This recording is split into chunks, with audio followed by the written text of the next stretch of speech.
Assalamualaikum warahmatullahi wabarakatuh. Innal hamdalillah nahmaduhu wa nasta'inuhu wa nastaghfiruh wa na'udzu billahi min shururi anfusina wa min sayyiati a'malina. May yahdihillahu fala mudhillalah wa may yudlil fala hadiyalah. Asyhadu an la ilaha illallah wahdahu la syarikalah wa asyhadu anna Muhammadan abduhu wa rasuluh. Amma ba'du, Allahumma sholli ala sayyidina Muhammad wa ala ali sayyidina Muhammad. Hadirin jamaah salat subuh yang dimuliakan Allah Subhanahu wa taala. Pertama sekali mari kita memanjatkan puji syukur kehadiran Allah Subhanahu wa taala yang mana hingga pagi hari ini yang cerah ini kita masih diberikan berbagai nikmat, terutama nikmat iman, nikmat Islam, nikmat sehat, dan nikmat keluangan waktu kita hingga kita di pagi hari ini sama-sama baru saja kita dapat melaksanakan salah satu kewajiban kita, yakni menunaikan ibadah sholat subuh secara berjamaah di masjid yang mulia ini. Kemudian tidak lupa juga kita menyampaikan salawat dan salam pada junjungan kita Nabi besar Muhammad Sallallahu Alaihi Wasallam, itu juga pada keluarganya, pada sahabatnya, dan tentunya kita para umatnya, pengikutnya yang insya Allah senantiasa berusaha tetap melaksanakan ajarannya, dan tentunya kita juga kelak berharap pada beliau untuk mendapatkan syafaatnya di yaumil akhir kelak. Amin ya rabbal alamin. Baik jamaah yang kami muliakan, yang insya Allah juga dimuliakan Allah Subhanahu wa taala, pagi ini sesuai rencana kemarin saya mencoba untuk mengajak kita membicarakan suatu tema, yakni tentang keberadaan kita di alam semesta ini.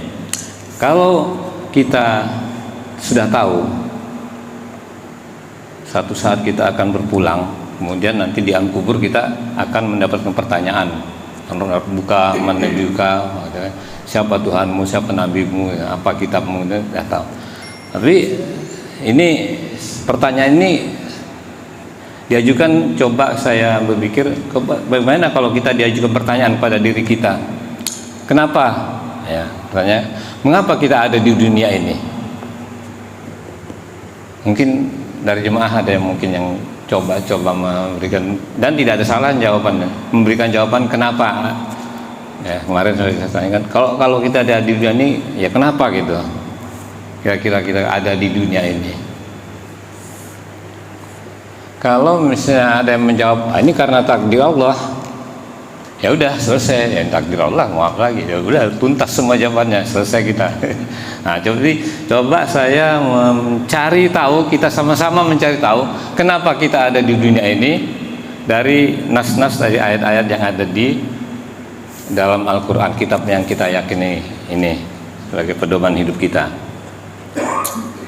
Nah, kalau saya membuka, mungkin sama-sama kita nanti baca di surat Al-Baqarah ayat ke-30, Quran surat kedua ayat ke-30 mulainya sampai ke-40 ya. Nah, itu kita baca proses mungkin apa ya, kita coba-coba menelaah kenapa kita ada di dunia ini, maksud Allah itu apa ya. Nah, jadi coba sama-sama kita membacanya di ayat ke-30 surat Al-Baqarah ini. A'udzubillahi minasyaitonirrajim. Bismillahirrahmanirrahim. Wa idz qala rabbuka lil malaikati inni ja'in fil ardi khalifah.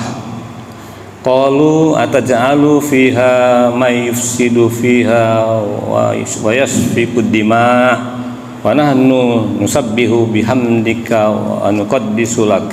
Qala inni a'lamu ma la ta'lamun. Nah, ini ayat yang 30. Saya bacakan artinya. Dan ingatlah ketika Tuhanmu berfirman kepada para malaikat, aku hendak menjadikan khalifah di bumi. Mereka berkata, ini malaikat nih berkata, bukan protes ya, berkata kepada Allah setelah Allah menyampaikan kepada malaikat keinginan menciptakan, menjadikan khalifah di muka bumi. Mereka berkata, apakah engkau hendak menjadikan orang-orang yang merusak dan menumpahkan darah di sana, sedangkan kami bertasbih, memujimu dan mensucikan namamu. Lalu Allah berfirman kembali menjawab pertanyaan pada malaikat tadi, sesungguhnya aku mengetahui apa yang tidak kamu ketahui. Nah, jadi Allah itu langsung statement kepada para malaikat, kira-kira gini lah bahasa apanya, ente nggak tahu apa yang aku tahu gitu. Jadi Allah langsung menjawabnya seperti itu. Kemudian di ayat ke 31, wa allama adamal asma'a kullaha thumma aradahum alal malaikati faqala anbi'uni bi asma'i haula'i in kuntum shadiqin. Kata Allah, dan diajarkan kepada Adam nama-nama benda semuanya. Kemudian dia memperlihatkan kepada para malaikat sambil berfirman, sebutkan kepadaku nama-nama benda ini jika kamu golongan yang benar. Nah, malaikat kemudian menjawab lagi di ayat berikutnya, ayat ke-32. Bismillahirrahmanirrahim. Qalu subhanaka la ilma lana illa ma 'allamtana innaka antal alimul hakim. Bahkan para mereka menjawab, Maha suci Engkau, tidak ada yang kami ketahui selain apa yang telah Engkau ajarkan kepada kami. Sesungguhnya Engkaulah yang maha mengetahui lagi maha bijaksana. Kemudian ayat berikutnya, qalu subhanaka la ilma lana illa ma 'allamtana innaka antal alim. Bukan, ayat ke-33 berikutnya, qala ya adamul ambihum bi asma'ihim falamma alba'ahum bi asma'ihim qala alam aqul lakum inni a'lamu ghaibas samawati wal ard wa a'lamu ma tubduna wa ma kuntum taktumun. Dan Allah berfirman, wahai Adam, beritahukan kepada mereka nama-nama itu. Setelah dia Adam menyebutkan namanya, dia berfirman, bukankah telah aku katakan kepadamu bahwa aku mengetahui rahasia langit dan bumi, serta aku mengetahui apa yang kamu nyatakan dan apa yang kamu sembunyikan. Berikutnya saya bacakan artinya. Dan ingatlah ketika kami berfirman kepada malaikat, sujudlah kamu kepada Adam, maka mereka pun sujud kecuali iblis. Ia menolak dan menyombongkan diri serta ia termasuk daripada golongan yang kafir. Nah, ini awal mulainya. Kenapa? Setelah Allah menciptakan manusia pertama, Nabi Adam, lalu Allah memerintahkan pada seluruh malaikat untuk bersujud, termasuk iblis juga. Tapi iblis itu menyombongkan dirinya, tidak mau mengikuti perintah Allah untuk sujud pada Adam. Jadi iblis ini merasa lebih mulia gitu ya, karena dibuat dari api ya. Sementara Adam dari tanah. Itu ada kisah tersendirinya bagaimana ceritanya itu. Dan ini kembali kita kenapa Allah yang telah menciptakan sebagai nenek moyang kita, Nabi Adam, akhirnya kita menjadi keturunan-keturunan berikutnya. Kita nenek moyang kita kan pasti Nabi Adam ya kan, manusia yang pertama di dunia ini Nabi Adam. Kita nenek moyangnya, kecuali mereka yang berpaham terhadap teori Darwin.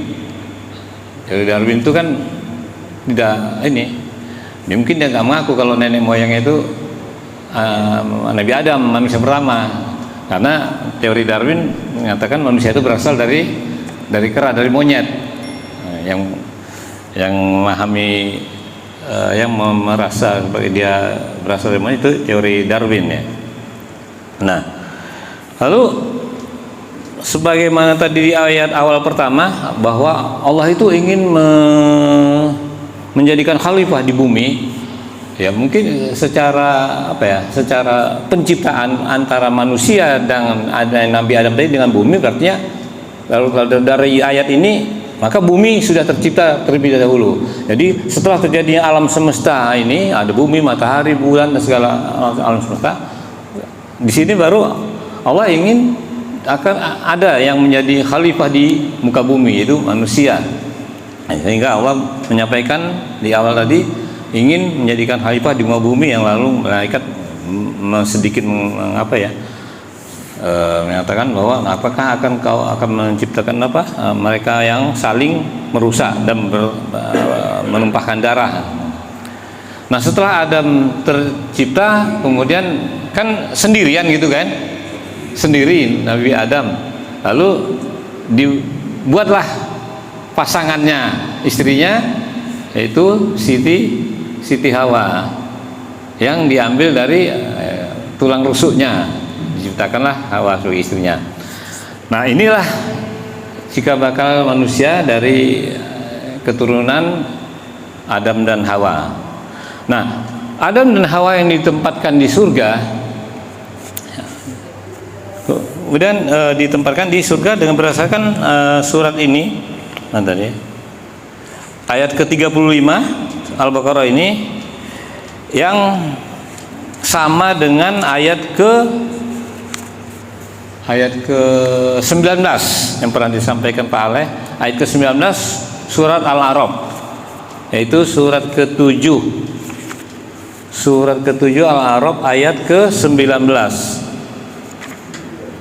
Al-A'raf 7 ke-19. Mantap ya. Nah, kita baca dulu artinya surat ke-30 surat kedua Al-Baqarah ayat ke-35, yang artinya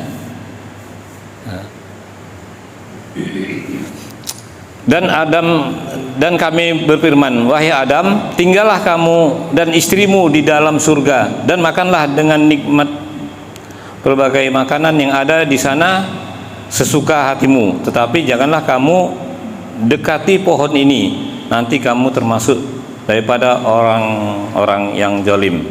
Itu Al-Baqarah ayat ke-35.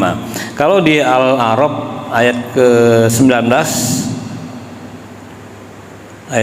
surat ke-7, di situ artinya saya bacakan, dan Allah berfirman, wahai Adam, tinggallah kamu bersama istrimu dalam surga dan makanlah apa saja yang kamu berdua sukai, tetapi janganlah kamu berdua mendekati pokok ini, pohon ini. Apabila mendekatinya kamu berdua termasuk dalam golongan orang yang zalim. Nah, kalau saya berpendapat, boleh gak kira-kira kita ada di dunia ini? Kalau tadi ditanya kenapa kita ada di dunia ini kalau dibacakan surat ini dan nanti Al-A'raf berikutnya ada itu lebih ininya, ayat ke-20 berapa nanti mungkin sampai ke situ kan. Kita berada di dunia ini akibat kejoliman. Kalau saya bisa boleh berpendapat ya, akibat kejoliman nenek moyang kita, yaitu Nabi Adam dan Siti Hawa.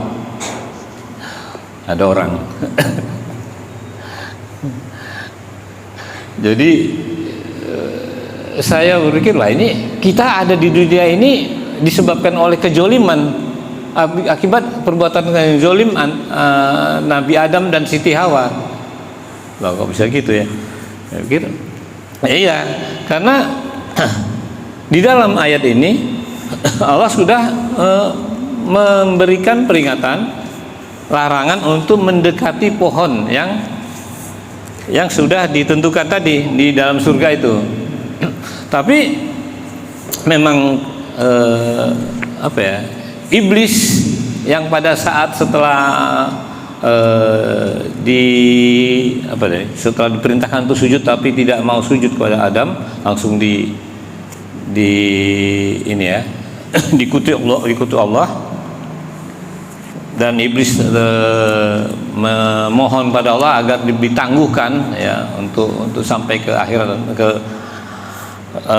akhir zaman, agar dia juga niat untuk menjerumuskan manusia keturunan Adam, kita ini untuk digoda agar ada temannya nanti mungkin di neraka sana. Nah, tentunya akibat dari godaan iblis tadilah maka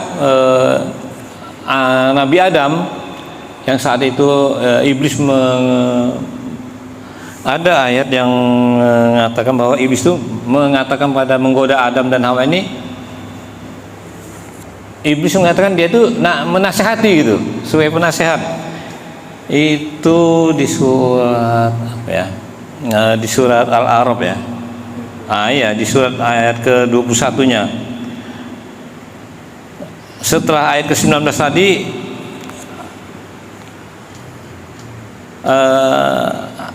iblis membisikkan pikiran-pikiran jahat kepada mereka yang menampakkan aurat mereka selama ini tertutup. Jadi iblis tadi menggoda Adam dan Hawa, tapi melalui istrinya Adam untuk mendekati pohon yang dilarang tadi. Nah, sehingga tergodalah Siti Hawa dan Adam tadi untuk memakan buah yang biasa kita sebut dengan buah kulbi yang dilarang tadi, sehingga akhirnya terbukalah semua aurat Adam dan Hawa setelah memakan buah itu. Nah, baik, sebelumnya akan saya bacakan dulu ke surah Al-A'raf tadi, ayat ke-19 tadi sudah, ayat ke-20-nya ya. Dan kemudian syaitan membisikkan pikiran-pikiran kepada mereka agar menampakkan aurat mereka yang selama ini tertutup. Dan syaitan berkata, Tuhanmu hanya melarang, nah ini kata syaitan gini, Tuhanmu melarang kamu berdua mendekati pohon ini agar kamu berdua tidak menjadi malaikat. Jadi begitu bisikan setan tadi, supaya kamu tidak jadi malaikat, maksud Allah, supaya kamu dilarang memakan buah itu agar kamu berdua tidak menjadi malaikat atau tidak menjadi orang-orang yang kekal di dalam surga. Dan di ayat ke-21-nya, dan dia setan bersumpah kepada kedua-duanya, sesungguhnya aku ini benar-benar termasuk daripada para penasehatmu. Nah, itu godaan setan tadi begitu, iblis tadi, aku ini penasehat kamu kepada Adam dan Hawa, sehingga akhirnya tergodalah Adam dan Hawa. Maka setelah itu setan di ayat ke-22-nya Al-A'raf tadi, dia setan memujuk mereka, menggoda mereka dengan tipu daya. Ketika mereka merasai buah, setelah memakan buah pohon itu, nampaklah aurat mereka, maka mereka pula menutupinya dengan daun-daun surga. Tuhan memanggil mereka kata Allah berkata, bukankah aku telah melarang kamu daripada mendekati pohon ini, dan aku telah mengatakan bahwa sesungguhnya setan adalah musuh yang nyata bagi kamu berdua. Baik, kita lanjut ke ayat berikutnya. Di ayat ke-23, kedua-duanya berkata, wahai Tuhan kami telah menzalimi diri kami. Jika Engkau tidak mengampuni kami dan memberi rahmat kepada kami, niscaya kami termasuk orang-orang yang merugi. Nah, ini pengakuan daripada Adam dan Hawa. Nah, ini sering kita baca doa ini. Qala rabbana zalamna anfusana wa illam taghfir lana wa tarhamna lanakunanna minal khasirin. Ayat ke-23 Al-A'raf ini. Jadi sebagaimana saya nyatakan di awal tadi bahwa adanya kita di dunia ini bisa jadi disebabkan oleh kejoliman kezoliman Adam dan Hawa. Nah, ini doa ini akhirnya mereka baca, ya, wahai Tuhan kami telah menjolimi diri kami, jika Engkau tidak mengampuni kami dan memberi rahmat kepada kami, niscaya kami termasuk orang-orang yang rugi. Jadi sebagaimana pertanyaan tadi, kenapa kita berada di dunia ini, ya ini memang prosesnya dari mulai penciptaan Adam, Hawa, kemudian setan menggoda agar melanggar, ya, karena Allah sudah menyatakan apabila kamu melanggar perintahku untuk mendekati pohon, apalagi makan buah pohon yang dilarang tadi, kamu termasuk orang yang zalim, kata Allah. Jadi inilah kezaliman nenek moyang kita tadi, Adam dan Hawa, yang melanggar perintah agar tidak mendekati pohon yang dilarang tadi. Andai kata misalnya, ya ini misalnya, ya, Nabi Adam tidak mau mengikuti godaan setan, Siti Hawa tadi tidak mau menggoda setan dan tetap tidak akan mendekati pohon yang dilarang tadi, ya mungkin ceritanya lain. Kita mungkin kalaupun Adam dan Hawa berketurunan dan kita salah satu keturunannya yang ditakdirkan lahir juga, mungkin kita jadi penghuni surga dari saat itu. Kita ada di surga. Jadi misalnya kalau Adam itu tetap patuh pada perintah Allah, tidak mau mendekati pohon yang dilarang tadi sama Hawa, ya insya Allah mungkin kita adanya di surga, bukan di bumi ini, bukan di dunia ini. Tapi karena dia Nabi Adam tadi telah khilaf, berbuat zolim dengan Siti Hawa, maka hadirlah kita jadinya keturunan Adam sampai ke bawah itu, termasuk kita ini hadir. Jadi kita lah salah satu yang menempati bumi yang diciptakan Allah ini. Jadi kalaupun hal-hal yang lain mungkin kita ada yang mengatakan bahwa kita di dunia ini karena memang ada rezeki yang Allah siapkan di muka bumi ini, ya iya juga, karena manusia yang hidup di muka bumi ini akan meninggal, ya, akan meninggal setelah rezekinya habis. Jadi seorang anak manusia akan meninggal kalau memang rezekinya sudah tidak ada lagi di muka bumi ini. Jadi memang bisa jadi kita ada di dunia ini memang Allah sudah menyiapkan juga, mentakdirkan ada rezeki yang memang kita harus nikmati, termasuk ciptaannya tentang apa ini, ya, udara, air, yang sebagaimana pernah dibahas ciptaan Allah, ya itu rezeki buat kita. Termasuk juga kita ditakdirkan untuk tinggal di mana ini, di Pamulang, di EMA ini, dan berteman dengan kita sesama kita di sini, ya ini takdir Allah juga gitu. Mungkin itu dari pembahasan ayat Al-Baqarah dari ayat ke 30 sampai ke berapa tadi? 40 ya. Kemudian Al-A'raf yang kita coba mencari tahu kita keberadaan kita di dunia ini. Dari kenapa kita, kalau pertanyaan kenapa kita ada di dunia ini, ya ini asal muasalnya karena kita mempunyai nenek moyang sebagai manusia pertama, Nabi Adam, dan kita ditempatkan di bumi ini memang berdasarkan karena Adam dan Hawa telah melakukan satu tindakan yang melanggar, mendekati pohon yang dilarang, sehingga jadilah kita penghuni di muka bumi ini. Mungkin itu aja dari saya pagi hari ini, mudah-mudahan ada manfaatnya sebagai tambahan-tambahan apa buat kita. Dan kalau ada yang mau memberikan tambahan lagi, mau persilahkan. Ada masukan atau mungkin ada protes, karena dulu waktu saya membahas masalah Nabi Ibrahim, saya bilang Ibrahim tuh waktu itu pernah saya ungkapkan, kalaulah dia tidak menggunakan akal sehatnya, tetap patuh pada orang tuanya, mungkin dia menjadi salah satu pengikut ajaran saat itu bahwa dia penyembah berhala, tapi karena dia menggunakan akal sehatnya sebagai ulul albab, sehingga dia melihat masyarakat menyembah berhala, dia malah berpikir kenapa benda yang tidak bisa berbuat apa-apa disembah gitu, sehingga dia membantah perintah ajakan orang tuanya lah untuk menyembah pada Tuhan berhala.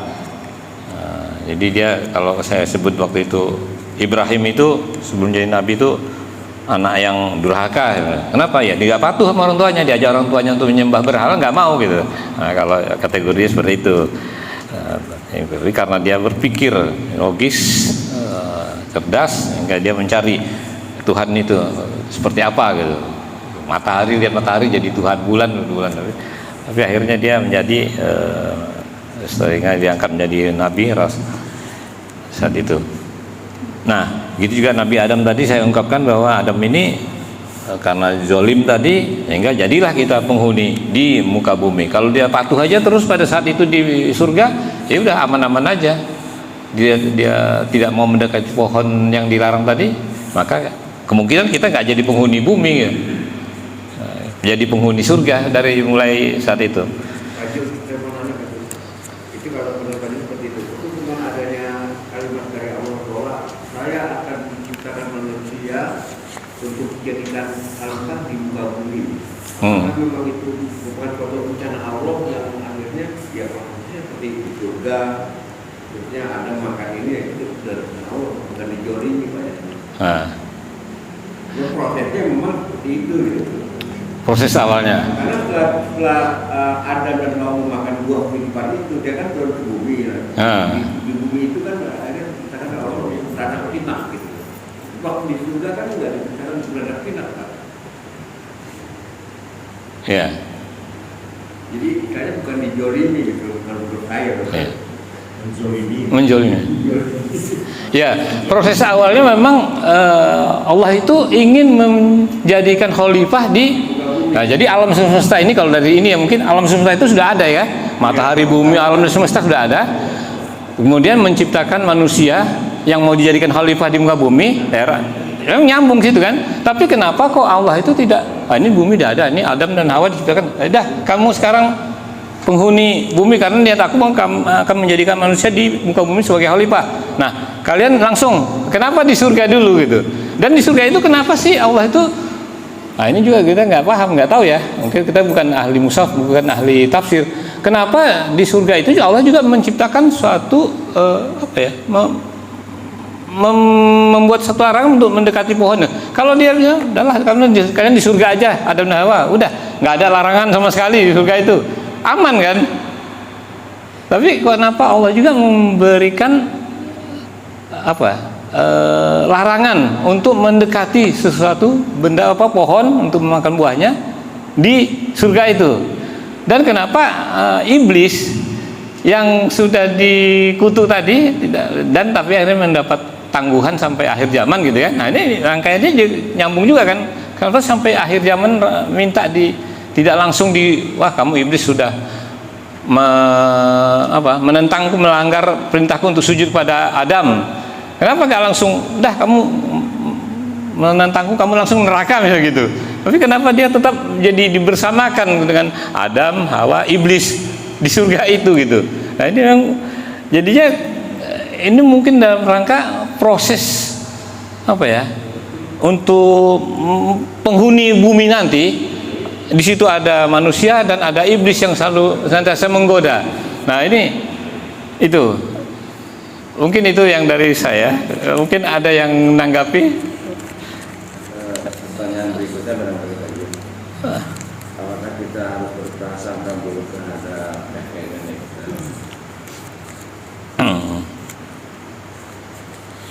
Dan kesalahannya ada di Adam dan Hawa. Berarti berprasangka buruk kepada Adam dan Hawa. Berarti kita bersangka buruk berarti ya berbuat buruk juga kita terhadap kakek kita kan gitu. Apakah seperti itu? Iya. Nah, ini kembali ke ayat Al-A'raf ayat ke-23 tadi, ya 23. Jadi kalau saya kesimpulan tadi, bukan prasangka buruk ya, bahwa Adam dan Hawa melanggar perintah Allah untuk dilarang untuk mendekati pohon, bahkan memakan pohon buahnya. Itu memang pengakuan sendiri kan akhirnya, karena doa yang akhirnya menjadi doa kita sehari-hari.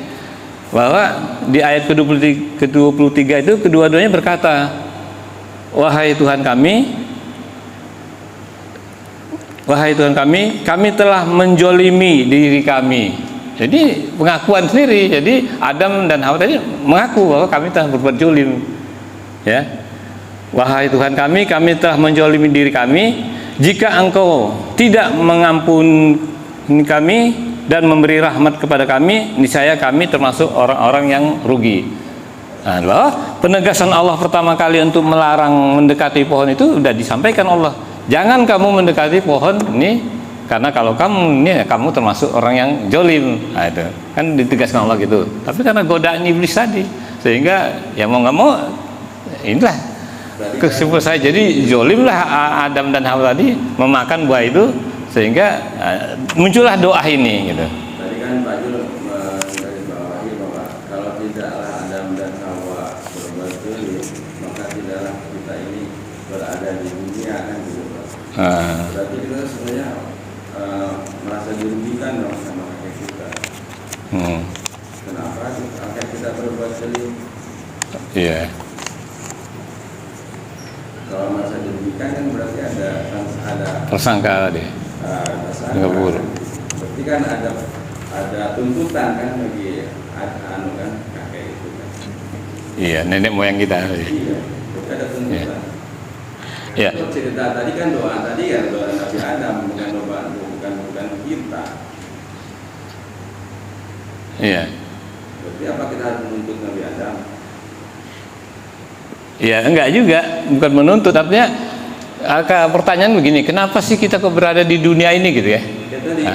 Jadi digarisbawahi sama bahwa kalau seandainya Nabi Adam tidak berbuat salah, maka tentulah kita ini tidak di dunia, kan gitu ya? Iya. Benar nggak Pak? Iya. Kan gitu pernyataannya. Iya. Lantas kalau begitu, berarti saya merasa dirugikan sama Nabi Adam.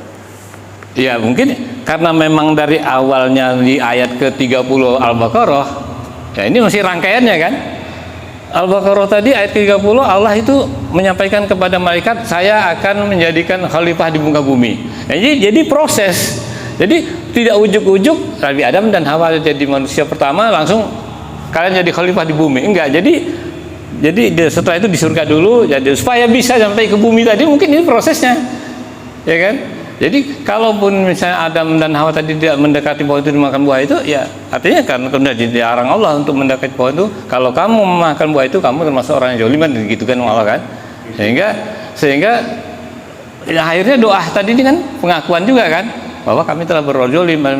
Akhirnya ditempatkanlah ke bumi, dan setan juga ya ikut ke bumi sampai ke akhir zaman nanti. Bersyukur, Pak. Hah? Kita bersyukur sama Adam. Nah, Karena kita ada. Iya. Nggak makan, kita nggak ada di sini. Nah itu tadi. Jadi masih nyambung kan. Jadi iya bisa jadi kalau tadi Adam tidak makan buah itu, ya udah penghuni surga terus kan. Nah, dan mungkin belum tentu kita jadi dilahirkan juga. Jadi aneh kalau Allah menyatakan bahwa mau menciptakan manusia untuk menjadikan khalifah di muka bumi. Ya jadi nyambung. Jadi Adam dan Hawa diciptakan. Ya Adam dan Hawa diciptakan dengan niat dari ayat ke-30 Al-Baqarah, aku menciptakan akan menjadikan khalifah di muka bumi. Setelah Adam dan Hawa jadi, ujuk-ujuk dah kalian bumi udah disiapkan untuk kalian berdua. Enggak gitu kan. Jadi ke surga dulu kan. Nah, jadi prosesnya gitu. Jadi akhirnya jadilah kita jadi penghuni bumi tadi ditempatkan berdasarkan itu putarannya tadi. Tidak ujuk-ujuk kita ini lahir di muka bumi gitu. Nah, jadi awalnya karena memang tadi ya. Jadi iya, tadi kan makanya saya tanya gitu kalau gitu hakim sebab hakim mas. Ya, cuman kita nggak bisa menuntut lawan yang moyang kita di jolim itu. Jadi kita keturunan orang. Nah, kalau gini, setelah gitu Pak, ya. Tadi kan sebenarnya Bapak saya tahu Bapak cari sensasi kan, gitu kan? Iya. Nggak boleh kan jadi sensasi itu. Iya, saya ingin memancing. Sama seperti waktu kita membahas Ibrahim itu anak yang durhaka, ya protes kan? Enak aja Nabi Ibrahim bilang orang durhaka kayak gitu kan? Nah, maksud saya begini, saya memancing ingin keberadaan kita ini apa sebabnya kan gitu kan? Nah, jadi Adam dan Hawa diciptakan, ditempatkan di surga, langsung kalau patuh-patuh aja kan? Nah, itu juga kayak waktu dulu. Kalau Ibrahim ini patuh-patuh aja sama orang tuanya, ya, misalnya dulu Ibrahim diajak ayo menyembah berhala, beribadah, kan ikut aja gitu kan? Nah, kan gitu. Mana ini Ibrahim waktu itu memecahkan, menghancurkan patung-patung sesembahan masyarakat itu, sehingga tinggalkan yang satu yang paling besar. Nah, gini juga akan Adam ini, kalau saya pikirin, kalau dulu Nabi Adam itu menjadi manusia yang pertama dengan Hawa itu orang manusia yang patuh, ada larangan tidak mendekati pohon ini, ada iblis misalnya seperti Ibrahim.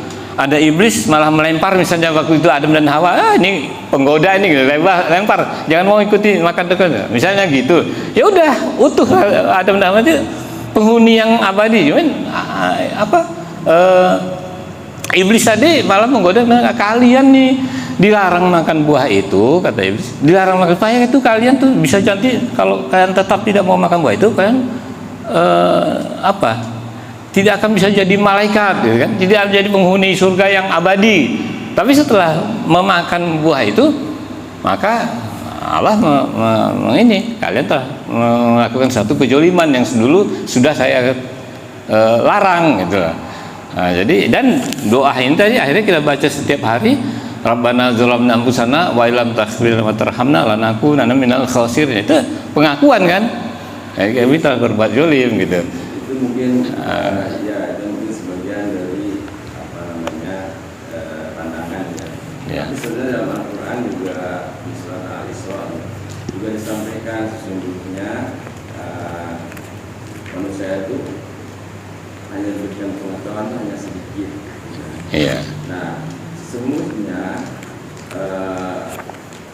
kejadian tadi itu juga berkaitan dengan bahwa setelah diajari Allah SWT, Nabi Adam itu beberapa pengetahuan, gitu kan, itu bisa jadi sombong manakala dia tidak berbuat kesalahan. Maka Allah SWT membuatlah kesalahan itu. Seandainya Nabi Adam tidak membuat kesalahan, bisa jadi dia seperti setan juga akan melakukan satu sombongan karena merasa lebih baik daripada malaikat.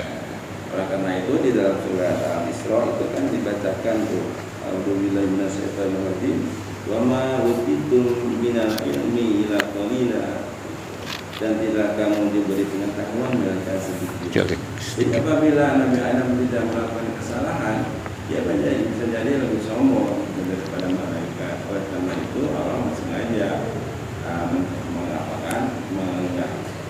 menciptakan suatu peristiwa yang menjadikan Nabi Adam selalu merasakan kekurangannya, sehingga terjadilah dia mohon ampun setiap saat kepada Allah SWT karena kekurangannya itu. Nah, akhirnya anak-anak Nabi Adam termasuk kita keturunannya untuk tidak berbuat sombong walaupun ilmunya sudah setinggi langit, tetapi sebenarnya kita ini berikan hanya sedikit saja. Nah, jadilah orang yang tawadu, orang yang berbaik, maka kita merasa lebih kecil daripada yang lain. Supaya apa? Supaya tidak sombong. Jadi itu sebagai suatu peristiwa yang diabadikan di dalam Al-Quran untuk umat manusia ini, agar kita tidak sombong. Kalau itu tidak terjadi, maka mungkin kita tidak akan sombong seperti setan-setan itu. Itu saya dari pandangan saya, bahwa itu sesuai dengan yang disampaikan di dalam surat Al-Isra ayat 85 tadi, bahwa itu adalah bukan suatu kezaliman, gitu kan. Jadi garis bawahi bahwa itu bukan satu kezaliman, tapi ada satu peristiwa yang diabadikan oleh Allah dalam Al-Quran agar seluruh umat dan manusia itu tidak merasa sombong, tidak harus rendah diri di hadapan Allah Subhanahu wa taala. Itu yang saya dapat amalkan. Terima kasih Pak. Ya, makasih Pak Aleh tambahannya. Mungkin yang lain, Pak Luli atau Pak Rahmat, monggo. Baik, terima kasih. Pak Yusuf, waktunya masih ada waktu untuk tadi.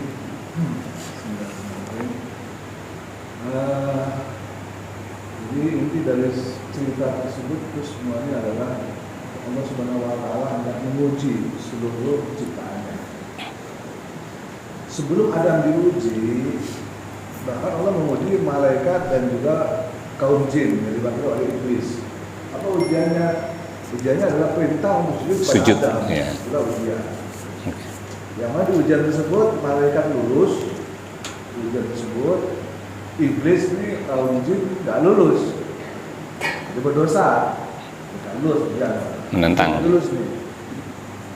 Kemudian setelah iblis nggak lulus, Adam juga diuji lagi oleh Allah. Masa cuma iblis sama malaikat doang yang diuji? Adam juga diuji. Ini apa? Jangan deketin pohon ini ya. Ujiannya gitu, simpel.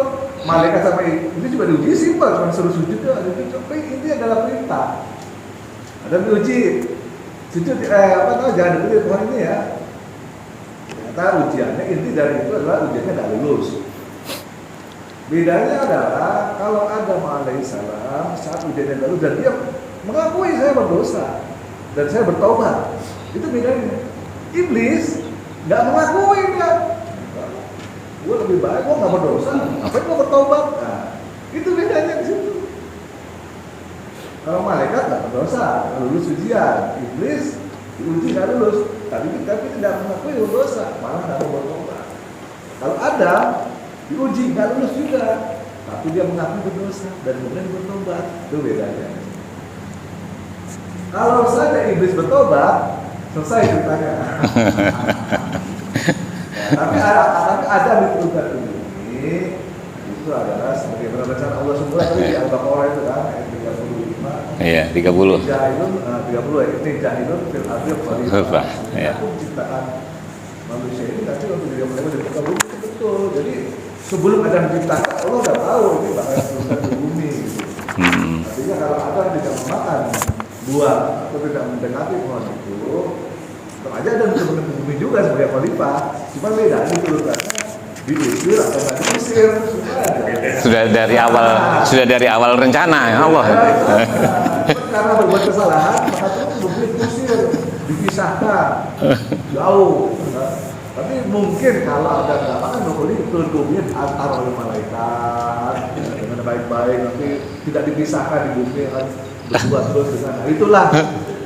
Akan berkembang dia jadi manusia yang baik, yang bertakwa gitu kan, tidak ada yang salah. Tapi karena mengenai orang yang sudah salah, pasti anak-anak itu bakal salah juga. Cuma bedanya tadi, kalau nggak mau tobat, dia kayak iblis. Kalau mau tobat ya kayak Adam, nah itu aja bedanya. Kalau namanya salah, semua pasti salah. Nah, ada yang nggak salah. Kalau manusia nggak salah, itu kayak malaikat. Malaikat dia perintah apapun, terus sujud dia sujud. Padahal yang yang disujudi itu bukan Allah gitu. Ya kan, malaikat bukan Allah, bukan sujud, bukan sama Allah sama Manusia. Tapi kan itu perintah Allah ya, Allah perintah ya bikin aja, apa perintah itu. Jadi itu sudah malaikat terbukti lulus ujian, tidak ada dosa, jadi tidak perlu taubat. Adam ada ujian, dia bertobat. Hanya dikirim bumi dalam keadaan terusir. Kalau saja Adam tidak melanggar waktu itu, Adam tetap akan dikirim ke bumi, tapi tidak dalam keadaan terusir, melainkan dalam keadaan terhormat. Iblis berdosa juga, tidak mau mengaku dosanya dan tidak mau tobat, diusir juga akhirnya. Balik ke bumi ya dalam keadaan terusir dan bahkan terlaknat sampai hari kiamat nanti. Maka di zaman Nabi Musa, iblis itu udah bilang, Musa, aku mau bertobat. Boleh, ya. Bisa berdoa pada Allah. Gimana nih bisa bertobat? Boleh. Sujud di makam Adam. Tetap aja nggak mau. Beri kasih kesempatan. Kalau beri kasih kesempatan, Allah coba bayangkan waktu zaman Nabi Musa mau sujud di makam Adam, gimana jawabannya? Iya. Semua manusia berdosa. Pembelakang Nabi Musa terus ampuni semua oleh Allah. Karena gara-gara itu sudah diampuni Nabi Musa. Tapi balik lagi yang jadi masalah ini iblis itu kan. Udah nggak berdosa, nggak mau tobat, ngajakin orang lain gitu. Biar sama-sama masuk. Dan itu apa dia? Makanya betul, surga nggak mau sujud kepada Adam, jangankan masih hidup. Udah mati enggak dulu aja waktu Hidup nggak mau. Apalagi kan jadi tanah kan gitu. Ya itulah iblis. Tapi ya itu tuh kembali lagi jangan sampai kita menyalahkan yang kita. Karena dosa itu adalah individu semua. Semua kita itu diuji, semua kita punya dosa. Cuma tinggal mau nyontoh Adam atau nyontoh iblis itu aja. Karena kalau kita punya pikiran gara-gara anak moyang kita, gara-gara Adam nih di dunia, nah, itu dalam pemikiran tahu kasarnya. Ini juga begitu. Makanya ada namanya dosa turunan. Turun yang harus tebus oleh darah Yesus itu. Karena setiap anak yang lahir itu membawa dosa, kan? Bawa dosa. Dalam kepercayaan Nasrani kan adalah dosa turunan. Iya. Dari nenek moyangnya ada gara-gara diusir dari surga itulah dia membuat dosa yang ditebus oleh darah Yesus. Nah, nanti ke situ. Jadi dalam kepercayaan Islam, nggak seperti itu. Nabi Adam aku turun ke bumi, udah nggak punya dosa, udah diampuni dosanya. Dengan doa yang tadi. Doa tadi ya, doa tobat. Ya. Di bumi kan dia jadi nabi. Kalau nggak diampuni di bumi nggak jadi nabi kan? Iya. Nabi orang pilihan. Walaupun terpisah dengan Hawa, penuh ceritanya itu adalah supaya mengajari gimana cara surga itu di muka bumi kan ada proses. Di bumi itu ada proses, nggak kayak surga. Surga kan enak, ada proses. Semua udah disediakan. Ada proses. Kita mau ketemu sama istrinya, ya usaha dong. Gitu, gitu. Gimana cara surga itu dan sebagainya masing-masing kesana. Ketemu di Hawa itu. Ini konsisten juga Pak ya? Konsisten juga tadi. Di zaman Musa, sebelum badan mesti nggak bawa juga. Mesti nggak bawa. Berjauh gitu. Iya. Jauh, itulah seperti itu. Terima kasih. Oke. Manusia di bumi ini sebagai manusia. Dari awal, Jadi di sini kalau saya lihat pengakuan sih. Kalau nggak ada manusia siapa yang mengakui Allah Maha? Iya. Coba. Kalau ada nggak salah, nggak mungkin ada Maha Pengakuan. Nggak ada kalimat. Karena malaikat itu dari awal meragukan, Allah ngapain sih ciptain manusia kan gitu? Iya. Ya bukan malaikat itu. Entah juga berbuat urusan dan sebagainya. Ini alamu mah, alamu tahu apa itu? Gua lebih tahu. Tahu juga gue. Nah, Kalau nggak ada tahu manusia. saja. Nah itu kalau saja manusia nggak turun ke bumi, malaikat tuh nggak ada yang tahu. Manusia ternyata bisa bikin sesuatu yang bisa terbang, padahal dia nggak punya sayap, gitu. Bisa bikin pesawat, kan manusia bisa hebat ya, bisa bikin sesuatu yang bisa nyelam di laut, padahal dia nggak punya insan. Sekarang manusia udah kayak Tuhan, bisa bikin cloning, bisa bikin orang mau lahir cewek apa cowok, edit, apa namanya? USG. Hah? USG itu. Di edit Iya, oh iya, oh. Jadi dokter bisa nanya sama Rata, ibu mau punya anak saya apa cowok? Bisa dokter. Oh. Teknologinya, coba. Manusia itu udah kayak Tuhan di bumi ini. Apa juga dia bisa bikin. Gitu loh. Bahkan udah bikin robot sekarang yang bisa ngomong, bisa itu bisa menjawab segala macam. Itu nanti mungkin 100-200 tahun yang akan datang manusia udah bisa bikin robot yang kayak manusia. Sekarang udah ada, bisa cuci piring, bisa nyapu, Main bola. kan? Macam-macam tuh. Manusia itu tak kayak Tuhan mungkin. Allah sediakan manusia. Nah, Khalifah, kalau Allah sudah menciptakan begitu, coba bayangkan betapa hebatnya zat yang menciptakan manusia. Itulah. Betapa hebatnya Allah zat yang menciptakan manusia. Yang mana manusia itu sendiri mampu menciptakan macam-macam. Yang tadinya belum ada, jadi ada. Kreator juga gitu. Manusia kan kreator juga, mencipta juga. Jadi kholik, tapi di muka bumi, kholik ke atas. Betapa hebatnya Allah menciptakan ngasih akal oleh manusia itu manusia bisa bikin robot, bisa bikin komputer, bisa bikin pesawat, macam-macam. Yang mana malaikat itu dulu nggak kepikir kan? Gitu ya, gitu. Mereka kan tahu ya pohon, tapi nggak bisa memanfaatkan itu untuk apa? Oh ada besi, ada emas, ini nggak bisa ya. Oke udah begitu, statik. Manusia kan enggak. Oh bisa dinamis, bisa begitu, bisa begitu. Oke, iya, makasih Pak Rahman. Jadi kalau Adam menyatakan bahwa nggak salah juga dong ya, setan itu nggak mau sujud pada Adam. Ada yang menyatakan gitu juga. Kenapa? Ya dia maunya sujud itu kepada Allah, kepada ciptaannya. Dia nggak mau sujud. Ya, ada juga yang membenarkan gitu. Jadi Adam itu kan ciptaan Allah. Ngapain sujud aku kepada dia? Tapi cuman konteksnya bukan karena itu perintah. Kalau semua mau sujud pada Adam ya itu satu. Kemudian ya, oke juga. Bagaimana innallaha ghafurur rahim ya? Bagaimana orang tahu Allah itu Maha Pengampun? Ya, dari mana? Nggak akan tahu kan? Setelah adanya kesalahan tadi kan? Nah itu adanya kesalahan baru dan Allah mengampuni. Rabbana zalamna anfusana tadi dan memberikan rahmat gitu kan? Jadi manusia bisa tahu Allah itu Maha Pengampun setelah memang ada kesalahan gitu, ada perubahan, kejoliman itu bisa diampuni gitu. Jadi semua itu rangkaian. Jadi kalaupun misalnya tidak ada kejadian ada mendekati pohon itu, mungkin ya tetap juga dari kata para prosesnya, tapi harus ada proses gitu supaya dari niat awal tadi menempatkan manusia di muka bumi sebagai khalifah ada gitu. Kalau nggak kan di surga terus kan gitu kan. Jadi supaya ada prosesnya. Walaupun kemungkinan ya tadi ya akhirnya bisa aja ditempatkan ke surga, tapi memang butuh proses gitu. Nah, jadi baik mungkin ini dulu lah, nanti kita bisa sambung lagi sambil ngobrol. Kita tutup saja kajian kultum pagi hari ini, bukan kultum lagi ya, 70 menit bukan 7 menit. Kita tutup dengan doa kafaratul majlis. Subhanakallahumma wa bihamdika asyhadu an la ilaha illa anta astaghfiruka wa atubu ilaik. Billahi taufiq wal hidayah. Wassalamualaikum warahmatullahi wabarakatuh.